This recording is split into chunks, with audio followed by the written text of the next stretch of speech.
Welcome back to the show, everybody. Check it out. We got 60 credit unions under cyber attack today. And guess what else? We may even know who's behind it. We're going to get into all of that into the Freedom Zone. We got that and so much more. Somebody roll that beautiful intro.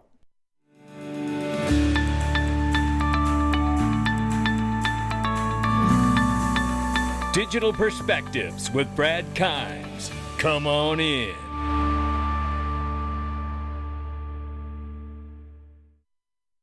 Welcome back to the show. You can follow us on Twitter and YouTube for exclusive content. Right now, $1.6 trillion market cap for crypto. Market is up 2.6%. Right now, $41,500 for Bitcoin. Ethereum, $2,220 in change. We see Tether market cap $89.4 billion plus. Number 5 spots XRP at 61 cents, off by 0.5% in the 24-hour, up 2.9 on the 7-day. Range of price very quickly between 60 and 64 cents, which is pretty wide for XRP at the moment. We'll keep an eye on it. As Bitcoin breaks 40,000, which could mean the crypto bull run is finally back. That's what a lot of people are saying, but we got some technical analysis for you before we get out of here today that might question that notion, ladies and gentlemen. And look at this. As we told you as a follow-up, every month there is 1 billion XRP released in escrow. Ripple kept 200 million XRP out for operating expenses and expansion. Locks up another 800 million XRP after that release. We told you we'd follow up on it, and we did. And here is a reminder from this morning's video, and if you have not seen it, I highly suggest you go watch that video. Standard Chartered, back Zodiac Custody, joins Ripple partner Medico. So now we've got Ripple partner Standard Chartered, Medico, which Ripple owns, now hooked up and connected with Zodiac, which is backed and started by Standard Chartered. This is getting good, ladies and gentlemen. I got news for you. I'm liking the way this looks. And meanwhile, I've brought this up multiple times on this channel. Chinese developer Evergrande risking liquidation if creditors veto its plan for holding huge debts. Hong Kong court will convene Monday on troubled Evergrande's plans for restructuring its $300 billion debts. Monday's hearing would be the last before a decision is handed down. Now, the reason I bring this up is twofold. One, Evergrande is tied to China and their central bank. Whatever is happening there will be a cascading effect. We don't know how deeply, but it will be a cascading effect to other central banks. Make no mistake about that, because central banks and the central banking system is connected at the hip. But here's the other problem here, okay? This is the problem as well. Bitcoin rise tied to USD Tether, which we have seen many conversations here on this channel, evidence thereof, at least suggestive evidence of that. And if Tether is tied possibly to China's Lehman Brothers equivalent, Evergrande, I want you to listen to David Morgan from Morgan Capital explain it best here from last year. And that's a metaphor and an analogy to Bitcoin. Bitcoin, I think, in the white paper, started off with a great idealism. But if you look at the present day, basically a lot of the top dogs are associated with MasterCard, and they are big holders. They own most of it. So whenever you own the main body of something, you are in control. I mean, if you owned 90% of the silver market, you'd be in control of the silver market. If you owned 90% or if even 55% of the oil market, you'd be in charge of the oil market. And it's the same thing with Bitcoin or Ethereum or any of them. It depends what the ownership ratio looks like. Unfortunately, Bitcoin has been hijacked. The whales own it. Ooh. Do you feel this is correlated to price, that the price pressure Bitcoin's been on? I mean, apart from this recent rally as we speak, is that what's behind it for you? That is the big question. It's all about Tether. And Tether has got issues, and no one really knows what's going on with Tether. Now, we have conjectured that they may be tied to Evergrande. And if so, then some of that paper is not worth much.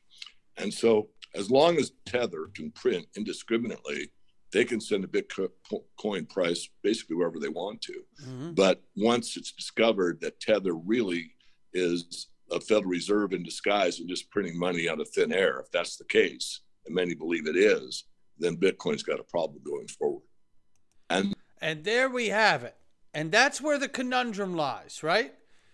And meanwhile, we see SWIFT payment system is moving dramatically to accelerate. I cannot talk today. Moving dramatically to accelerate cross-border transactions both to and from Europe. And meanwhile, we know SEPA, Europe's payment system, I tell you, I just cannot get it out today. I don't know what it is.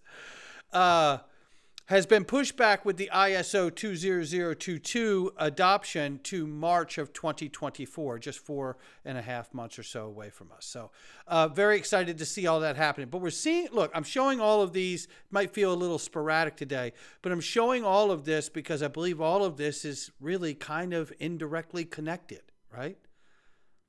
If USD Tether is a problem, if USD Tether, which I believe has serious questions hanging over his head, and if you go as far as to understand that it is tied possibly, potentially to Evergrande, then we have cascading effects from Evergrande to the central banking system and inside of Tether, if that be the case.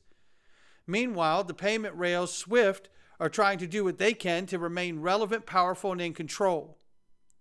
But let's listen here, as nobody says it better than Stuart Alderoty, what XRP and the ledger does. Take a listen here. What Ripple has done, both with our proprietary software and with the XRP ledger, which is a blockchain, using this digital asset XRP, which is crypto asset like Bitcoin or like Ethereum, is we can move the value real time. And the founding mission of the initial brilliant engineers who put all of this together, their vision was the internet of value. Just like you can move in, just like I can send an email now across the world, and I don't know what server the recipient was on, and the recipient doesn't know what server I'm on, and I probably don't know what server I'm on. I can hit send, and that email seamlessly, instantaneously moves to the receiver. And essentially, that's what we do with value. That's what we do with money. It actually settles. And we've been doing that. We've been trying to protect it. And again, we've built a very successful business. But that business relies on the XRP ledger, just like there's a Bitcoin ledger and an Ethereum ledger, there's an XRP ledger. And it relies on the digital asset XRP, which we believe is faster, cheaper, more transparent to move than other digital assets. And there you have it, Stuart Alderoty laying it down. And here's Brad Garlinghouse going to lay it down too. Take a quick listen to this.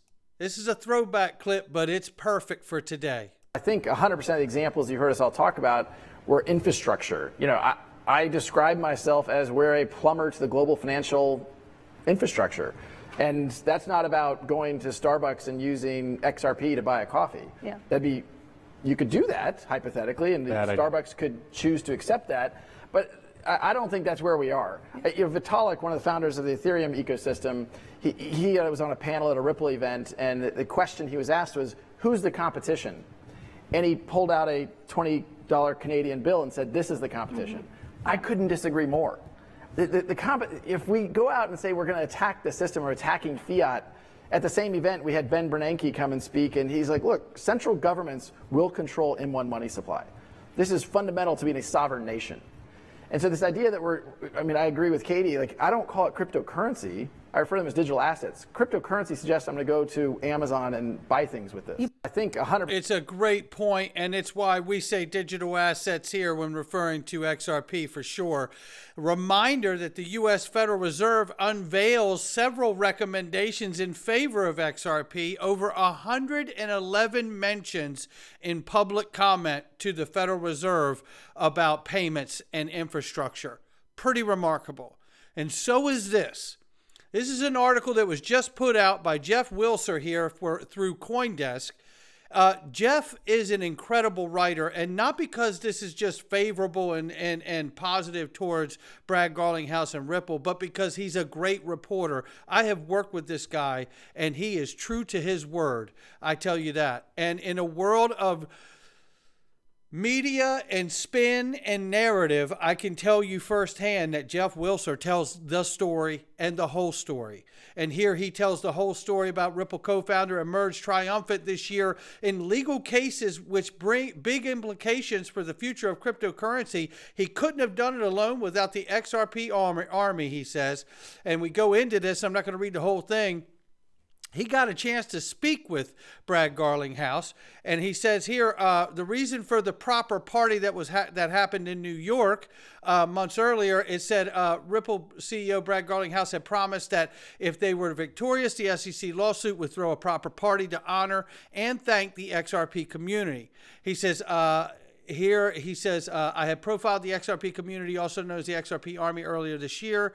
For years, they deserve due respect. He says, Garlinghouse had made this promise in May. He predicted that he would be on the right side of the law and the right side of history. And sure enough, July 13, 2023, U.S. District Court Judge Annalisa Torres ruled that Ripple had not violated securities laws by selling XRP to retail investors. The XRP Army rejoiced. The XRP price briefly doubled while lawyers continued to debate the exact implications of the ruling. It was widely seen as the least partial vindication for Ripple, XRP, Garlinghouse, and perhaps the entire crypto space. And so Garlinghouse introduced the proper party, as we know. And let's see. And he took the stage, he roared as some had thanked and began his personal story. He said it began before Christmas and the damn SEC is suing me. It was right before Christmas, right? And Garlinghouse said on the microphone, referring to the SEC's sudden announcement on December 22, 2020, that it had filed a lawsuit against Garlinghouse, Ripple co-founder Chris Larsen. The crowd booed at the mention. Some yelled, you know what, the SEC. He says, I'll be honest, it was a bit of a dark time, he told the crowd, and he did tell us that. And basically, he went on to say, and I want to find the part here where he says, he spoke with Brad Garlinghouse. He said, this slowed down. He said, I spoke, who had gone down to crypto millionaire, we're going to lose this. Yeah, we know that. So he says, so why did the SEC ultimately sue Ripple and Brad Garlinghouse? I asked him point blank, why do you think they sued you? What was the motivation? A break, a long pause. The pause was so long that I was worried the phone had died. In this long pause, I thought about many accusations from the XRP Army, which claims that key SEC figures had ties to Ethereum Foundation, so they threw the book at Ripple as a form of regulatory capture. The theory is called ETHgate. I gave an introduction here where Garlinghouse go there. Finally, he acknowledged the long pause and finally said, I don't know.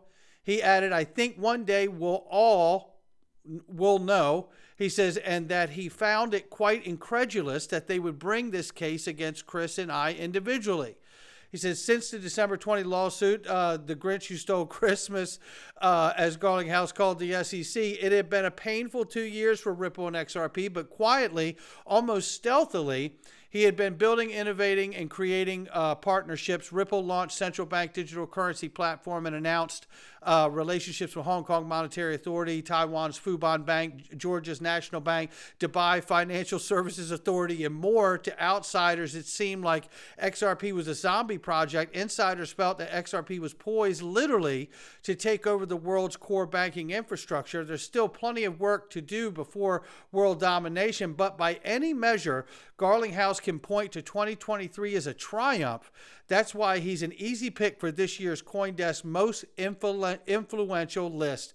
And he really is. There's no question about it. And I want to shout out, Jeff Wilser for the article here and how Brad Garlinghouse had highlighted John Deaton at the proper party. And he was kind enough to give me a shout out about XRP Las Vegas here. But he also says, in this, Garlinghouse pointed to a tall, bald, muscular, goatee-wearing lawyer, John Deaton, who in many ways embodies the heart and soul and brains of the XRP army. Deaton raised his fist in solidarity as he clenched his fist. The crowd applauded as if he were a rock star, and to them, he is, and he certainly is. It was Deaton, with the help of the XRP champions like Brad Kimes, Digital Asset Investor, and so many others out here, and I know that Jeff's not able to name them all, but you know who you are, and every one of you are certainly valued and appreciated, no doubt about it, who rallied the XRP community to petition the judge that they were actually buying XRP, not Ripple, and had never heard of Ripple. So the argument would weaken, and the SEC's argument would weaken from that as well. Look, this is a great article, and I encourage you to read the entire thing. And what an incredible moment it was as we move forward from that right now. And I tell you, we're in a beautiful spot where we are. But I want to bring you back to where we are with Bitcoin. We know we're waiting for the approvals of the ETFs, spot Bitcoin ETFs, right? Now, this is now 3 separate people have made the statement that China can control 51% of the Bitcoin via mining. Brad Garlinghouse has said it. Charles Hoskinson recently said it. Brian Brooks has said it. And I want you to hear him say it the way he says it. That China has done is they have captured more than 51% of the mining capacity on the Bitcoin blockchain, which means that the very first internet of money, which was the Bitcoin blockchain about 10 years ago, is now essentially owned by China. So as a country, we now face a geostrategic competitiveness issue, which is, do we in the United States want to own Internet 2.0 in the same way that we own Internet 1.0? Yeah, you know, it's a valid question. It's a valid question. And with that, we have to be able to look at all angles here. Look at this. Bitcoin dominance ideal decline sparks altcoin boom. There's a suggestion that there could be Bitcoin dominance is yet to fully retrace to 0.702 as the chart below indicates. However, there's still room for growth. A significant decline is on the horizon, and this could spark a glorious boom for alts. Get ready for them to pop like popcorn, says Eggrad Crypto. Interestingly, gold is signaling a system breakdown, hinting that a substantial portion of capital might flow into crypto. Why? Because those involved in or keen on crypto are drawn to the concept of self-custody, a feature only found in crypto and gold. Don't get swayed by the big accounts aiming to preserve or double their capital. Your strategy might diverge completely. So stay true to your game plan. And here is what he shares here, as you can see, right, through all of this, that there may be a downward run here, at least in the short term, before it heads back up again. This is quite interesting because, you know, could this be a downturn that happens in lieu of waiting for the spot Bitcoin ETFs? Or is the chart leading that we might not see the ETFs at all? This is a very tricky time, and I don't know the answer, but I want to share those perspectives with you. And here we see this. What happened this morning on the XRP pullback that we saw touch around 58 cents this morning? Crypto Toe says it was a retest of our launch pad. Woo! Looking at the XRP chart against Bitcoin here, you can see showing the 3 touches we just had. And if that's the case, let it fly, ladies and gentlemen. Let it fly.